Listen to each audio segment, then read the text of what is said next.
Friends, good evening. இன்றைக்கி night எங்கள் வீட்டில் பிரண்டை சட்னியும் இட்லியும் தான் செய்ய போகிறோம்.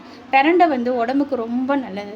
வயிற்றுப்புண்ணு, சுகர் கண்ட்ரோலாக வச்சுக்கும். பல ஹெல்த் பெனிஃபிட்ஸ் இதில் உண்டு. வாரத்தில் 2-3 நாளைக்கு பிரண்டை நாம் சேர்த்திக்கிட்டோம்னா, சட்னியாகவும் சேர்த்திக்கிட்டோம்னா உடம்புக்கு ரொம்ப நல்லது.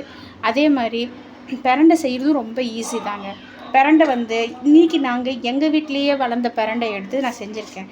பாருங்கள், க்ளோஸ்அப்பில் காட்டு என்னென்ன இன்க்ரீடியன்ட்ஸ்னு பண்ணுங்கள். பிரண்டைக்கு வெங்காயம், தக்காளி நம்ம சைஸுக்கு அந்த ஆளுங்களுக்கு தகுந்த மாதிரி நம்ம சேர்த்திக்கலாம். இப்போ மேக்ஸிமம் ஒரு வெங்காயம், இல்லைன்னா சின்ன வெங்காயமாக இருந்தாலும் ஒரு கைப்பிடி, பெரிய வெங்காயமாக இருந்தால் ஒரு பெரிய சைஸ் வெங்காயம், தக்காளி, பூண்டு, 4 பல் பூண்டு, இஞ்சி, வரமிளகா, தாளிக்கிற போது கொஞ்சம் உளுந்து, கொஞ்சம் கடலை கொஞ்சம், இது எல்லாமே போட்டு எண்ணெயில் நல்லா வதக்கிவிட்டு இந்த மாதிரி ரோஸ்ட் ஆட்டம் பண்ணிக்கணுங்க. பாருங்கள், பண்ணினதுக்கு அப்புறமேட்டு ஆனதுக்கப்புறம் அது மிக்சியில் போட்டு அரைச்சி தாளிப்பு போட்டோம்னா பிரண்டை சட்னி ரெடி. இது நீங்கள் சாப்பாட்டுக்கும் சேர்த்துக்கலாம். இட்லி, தோசை எதுக்கு வேணாலும் தொட்டுட்டு சாப்பிட்லாம். ஒரு நாள் செஞ்சு பாருங்கள், உடம்புக்கு ரொம்ப நல்லது. தேங்க்யூ.